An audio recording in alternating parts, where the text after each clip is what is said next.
Hallelujah, मसीह में आपकी सलामती हो। एक बार फिर से आपको खुशामदीद कहता हूँ। मैं आज से एक सीरीज़ को शुरू कर रहा हूँ और इस सीरीज़ का जो टॉपिक है वो किंग्समैन रिडीमर है। और किंग्समैन रिडीमर का जो टर्म है, the term Kingsman Redeemer is a combination of two words. The word kinsman has the same root as what we call next of kin today. अगर आपने कभी गौर किया हो तो आजकल जब आप अपने किसी काम के लिए किसी इदारे में जाते हैं, बैंक में जाते हैं, हॉस्पिटल में जाते हैं, तो वहाँ पर एक कॉलम बना होता है, एक खाना बना होता है जिसमें लिखा होता है कि कीन कॉन्टैक्ट, KIN, कीन कॉन्टैक्ट जो है उसकी सारी डिटेल्स को वहाँ पर डालें ताकि आपकी जो अदम मौजूदगी में, गैर मौजूदगी में जो है वो उस शख्स को कांटेक्ट किया जा सके, या अगर आपसे कांटेक्ट नहीं हो पाता तो इस जो शख्स का नाम या डिटेल जो आपका करीबी शख्स है जिसकी डिटेल्स आपने दी है, कोई भी इदारा उसको कांटेक्ट कर सके। स्पेशली आजकल मेडिकल इदारों में भी इस कॉलम को ऐड किया गया है और कीन कांटेक्ट हर जगह पर लिया जाता है। जो दूसरा वर्ड है वो है रिडीमर, और रिडीमर का मतलब है, redeemer is someone who buys back on regains the possession of a property और even a person that was sold to another. Redeemer का मतलब है कि ऐसा शख्स जो किसी भी चीज़ को वापस खरीद सके, किसी भी प्रॉपर्टी को जो बिक चुकी है वो उसको वापस खरीद सके, या इससे भी तशबीह दी गई है कि अगर कोई शख्स बिक जाता है तो उसे जो वापस खरीदता और उसे रिस्टोर करता है उसे रिडीमर कहते हैं। हमारी इस सीरीज़ को मज़ीद समझने के लिए, या किंग्समैन रिडीमर क्या है, इसको मज़ीद समझने के लिए हम रूत की किताब से इसकी शुरुआत करेंगे। मैं रूत की किताब का ओवरव्यू आपको दूंगा कि रूत की किताब में इसके बारे में क्या जिक्र है। तो रूत की किताब की जब आप स्टडी करते हैं तो वहाँ पर हमें एक ख़ानदान की कहानी देखने को मिलती है। यहूदा के बैतलहम में एक मर्द है जो अलीमलेक अपनी बीवी और अपने दोनों बेटों के साथ बैतलहम में खुशहाल ज़िंदगी गुजार रहा होता है। लेकिन बैतलहम में अलीमलेक के इस दौर में काल पड़ता है और अलीमलेक अपनी बीवी और अपने बेटों के समेत जो है वो मुआब के मुल्क में चला जाता है, जो कि इसराइल से नज़दीक है और जिसे मॉडर्न डेज में आज हम जॉर्डन के नाम से जानते हैं। अलीमलेक जो शख्स है, अलीमलेक का नाम है माई गॉड इज किंग, खुदा मेरा बादशाह है, और उसके बीवी का जो नाम है वो नयोमी है। नयोमी का मतलब होता है स्वीट, और उसके जो दोनों बेटे हैं उनका नाम है महलून और किलियून। जब अलीमलेक अपने बच्चों और अपनी बीवी के साथ मुआब में चला जाता है तो वो वहाँ पर रोटी की तलाश में मुआब में जाता है और वहीं पर रहने लगता है। और कुछ अर्सा के बाद क्या होता है कि अलीमलेक जो है वो मर जाता है, और अलीमलेक के जो दोनों बेटे हैं वो जो है वो अपने लिए मुआबी लड़कियों को चुन लेते हैं और मुआबी लड़कियों से शादी कर लेते हैं। जो उनमें से एक है उसका नाम उर्फा होता है और दूसरी का नाम जो है वो रूत है। और ये जो रिलेशन वहाँ पर कायम होता है ये तकरीबन बाइबल बताती है कि 10 साल तक जो है ये चलता है, और तकरीबन 10 बरस के बाद जो है महलून और किलियून जो दोनों लड़के हैं वो मर जाते हैं। और नयोमी जो है वो अपने दोनों बहुओं से कहती है कि तुम अपने अपने मैके को लौट जाओ, क्योंकि तुम्हारे जो खामन है अब वो जिंदा नहीं रहे और मेरा भी खामन जो है वो जिंदा नहीं रहा, और अब वो उनसे छूट जाती है और वो उनको कहती है कि तुम अपने अपने मैके में चली जाओ, तुम अपने अपने खानदान में चली जाओ, ताकि मैं वापस जो है वो बैतलहम अपने मुल्क में, अपनी सरजमीन में वापस जा सकूं। और हम रूत का जो पहला बाब है और उसकी 14 आयत में देखते हैं, यहाँ पर लिखा है, तब वो फिर चिल्ला कर रोई और उर्फा ने अपनी सास को चूमा, पर रूत उससे लिपटी रही। तब उसने कहा, देख तेरी जेठानी अपने कुंबे और अपने देवता के पास लौट गई, तू भी अपनी जेठानी के पीछे चली जा। लेकिन हैरत अंगेज तौर पर रूथ यहाँ पर एक ऐसी स्टेटमेंट देती है, ऐसी स्टेटमेंट आपने कहीं सुनी नहीं होगी। रूथ उससे कहती है कि तू मिन्नत ना कर।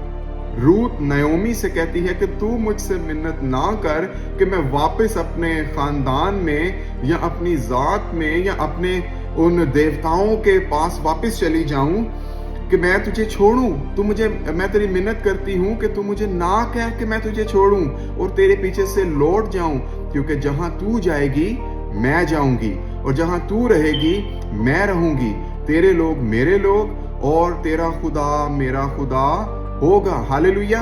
और यहाँ पर वो कहती है कि जहां तू मरेगी मैं मरूंगी और वहीं दफन भी होंगी। यहाँ पर वो इस बात का इकरार कर रही है कि तेरा खुदा मेरा खुदा है, तेरे जो लोग हैं वो मेरे लोग हैं, मैं तेरे साथ जाऊंगी, मैं बैतलहम को जाऊंगी और मैं तुझे कभी नहीं छोड़ूंगी और मैं तेरे साथ साथ रहूंगी और मैं तेरे साथ चलूंगी। और हम देखते हैं कि 2 बाब और 18 आयत में जो है वो दोनों चलते चलते बैतलहम में आई। नयोमी, इससे पहले अगर आप इस बाब की स्टडी करें तो उसमें लिखा है कि नयोमी उसको अपने साथ ले आती है और वो दोनों जो हैं चलते चलते जो हैं वो बैतलहम में आई। और उस दौर में जो लोग थे वो बालें चुनने का काम करते थे, खेतों में काम करते थे। तो रूथ भी जो है वो अपनी सास नयोमी से इजाजत लेकर बालें चुनने को खेत में चली जाती है। और वो बालें चुनते चुनते एक शख्स है जिसका जिक्र इस किताब में है और उस शख्स की तशबीह जो है वो बड़ी खूबसूरत है और उस शख्स का नाम जो है वो बोएस है। और जब बोएस को पता चलता है कि ये रूथ जो है वो मुआबी है और ये उसके साथ क्या क्या हुआ और वो किस तरह से अपनी जात बूम को छोड़कर जो है वो बैतलहम को चली आई है और वो उससे बड़े अच्छे से पेश आता है। और जो रूथ है वो भी जो है अपनी सास नयोमी को बताती है कि वो जब आप दूसरे बाब की स्टडी करेंगे तो उसमें लिखा है कि जो नयोमी है वो उससे पूछती है कि तू कहाँ पर गई थी और रूथ जो है वो सारा जिक्र बताती है कि मैं जो है वो बोएस के खेत में जो है वो बालें चुनने को गई हूँ और वो जो मर्द है, वो जो शख्स है वो मेरे साथ बड़े अच्छे से पेश आया है। और नयोमी उसको बताती है कि जो ये शख्स है ये हमारा करीब का रिश्तेदार है। और इसको जो उर्दू बाइबल में ट्रांसलेट किया गया है वो कराप्ती के तौर पर किया गया है कि ये हमारा कराप्ती है। कराप्ती को इंग्लिश में किन्समैन के नाम पर ट्रांसलेट किया गया है। कराप्ती को यानी कि करीब के शख्स को इंग्लिश में जो इंग्लिश ट्रांसलेशन है उसमें किन्समैन ट्रांसलेट किया गया है। यहाँ पर नयोमी उसको बताती है कि ये शख्स जो है ये हमारा किन्समैन है और ये हमारा कराप्ती है और ये हमारा करीब का रिश्तेदार है। रूथ नयोमी को बताती है कि वो शख्स बड़े अच्छे से मेरे साथ पेश आया है। तो आप इसको देख सकते हैं, रूथ 2 बाब उसकी 20 आयत में लिखा है, नयोमी ने अपनी बहू से कहा वो खुदावन की तरफ से बरकत पाए जिसने जिंदों और मुर्दों से अपनी मेहरबानी जाहिर ना रखी। और नयोमी ने उसे कहा कि ये शख्स हमारे करीबी रिश्ता का है और हमारे नजदीक के कराप्तियों में से एक है। मुआबी रूथ ने कहा, उसने मुझसे ये भी कहा था कि तू मेरे जवानों के साथ रहना जब तक वो मेरी सारी फसल काट ना चुके। यहाँ पर नयोमी जो है वो अपनी बहू से कहती है, रूथ से कहा मेरी बेटी ये अच्छा है कि तू उसकी छोकरियों के साथ जाया करे और वो तुझे किसी और खेत में ना पाए। सो वो बालें चुनने के लिए जो और गेहूं की फसल के खात्मा तक बोएस की छोकरियों के साथ साथ लगी रही और वो अपनी सास के साथ रहती थी। 3 बाब के शुरू में लिखा है, फिर उसकी सास नयोमी ने उससे कहा, मेरी बेटी क्या मैं तेरे आराम की तालिब ना बनूं जिससे तेरी भलाई हो। 3 बाब में आप देखते हैं कि नयोमी उसे इंस्ट्रक्शंस देती है कि तू ये जो हमारे करीब का शख्स है, जो हमारा कराप्ती है, जो हमारा किन्समैन है, जो हमें रिडीम कर सकता है। अगर आप 2 बाब के शुरू में जाकर देखते हैं तो जब नयोमी जो है वो बैतलहम में आती है तो वो बड़ी बड़ी दुखी हालत में होती है, वो बड़ी अफसुर्दा होती है, वो बड़ी परेशान होती है। और जब औरतें उसे देखती हैं, पहचानने की कोशिश करती हैं और वो कहती हैं कि क्या ये नयोमी नहीं? तो वो उनसे कहती है कि तुम मुझे क्यों नयोमी कहते हो, यानी कि तुम मुझे क्यों स्वीट कहते हो, हालांकि जो कादिर मुतलिक है वो मेरे साथ सख्त तलखी से पेश आया है और जो मेरे पास था उसने सब ले लिया है, इसलिए मुझे नयोमी नहीं बल्कि मारा कहो।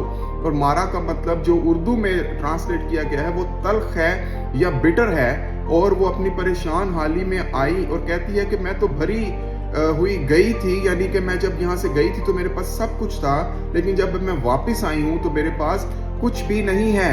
हत्ता कि जो एक ज़मीन का टुकड़ा अली मलिक का था वो उसे भी बेचती थी ताकि जो है वो अपना गुजर बसर कर सके। और दर हकीकत जो रिडीमर वो ढूंढ रहे थे, जो किंग्समैन रिडीमर ढूंढ रहे थे, जो कराप्ती जो उनका फिदिया दे, वो ऐसा शख्स होना चाहिए जो कि मालदार हो, जो उसको रिडीम कर सके, जो उस सारी चीज़ों को जो उससे ले ली गई थी वो उसको लौटा सके। इसलिए वो अपनी बहू नयोमी को यहाँ पर इंस्ट्रक्शंस देती है कि जैसा मैं तुझे कहती हूँ तो वैसा बोइस के साथ कर, क्योंकि क्या वो हमारा कराप्ती नहीं है और क्या मैं तेरे आराम की तालिब ना बनूं। मेरे अजीजों, यहाँ पर रूत जो है वो उस कराप्ती से मिल चुकी है जिस कराप्ती की रूत को और नयोमी को तलाश थी। और इस आज के इस मैसेज को ख़त्म करने से पहले मैं आपको बताऊंगा कि ये कोई नयोमी या रूत का आइडिया नहीं था, बल्कि ये लिविटिकल लॉज थे जिसके बारे में आपको लिविटिकस 25 बाब में जिसकी तशरीह मिलती है, जो इस्राएल का कानून था। और इसकी आपको दूसरी तशरीह आपको डिट्रोनोमी यानी कि अस्तिशना 25 बाब में मिलती है। आप इनकी स्टडीज कर सकते हैं ताकि आप इस लॉ को समझ सके कि नयोमी जो है वो अपनी बहू को कोई ऐसी चीज कहने को नहीं कह रही जो कि इस्राएल के कानून के मुताबिक नहीं थी, बल्कि ये इस्राएल के कानून के मुताबिक था कि अगर कोई औरत बगैर औलाद के जो है उसका खामन मर जाए तो वो करीब के रिश्तेदार यानी कि अपने कराप्ती के साथ जो है वो ब्याह कर सकती है और वो उसकी मिरास को आगे बढ़ा सकता है। ये कानून खुदा की तरफ से लिविटिकल लॉज में लिखा गया, जो कि इस्राएल को ये कानून दिया गया था। और अब जो नयोमी है वो अपनी बेटी रूत को इसी कानून, जो इस्राएल का कानून था, इस पर अमल करने को कह रही है। तो हम अगली सीरीज में इसको और ज़्यादा एक्सपैंड करेंगे, देखेंगे कि किंग्समैन रिडीमर बनने के लिए कौन से जो एलिमेंट्स हैं वो इम्पोर्टेंट थे। और खुदावंद आपको आज के कलाम के वसीला से बरकत दे। और जल्द मैं कोशिश करूँगा कि एक वीक में 2 मैसेजेस जो हैं वो किए जाएं रिकॉर्ड, अदरवाइज जो है ये वंस अ वीक चलेगा। खुदावंद आपको बरकत दे। आमीन।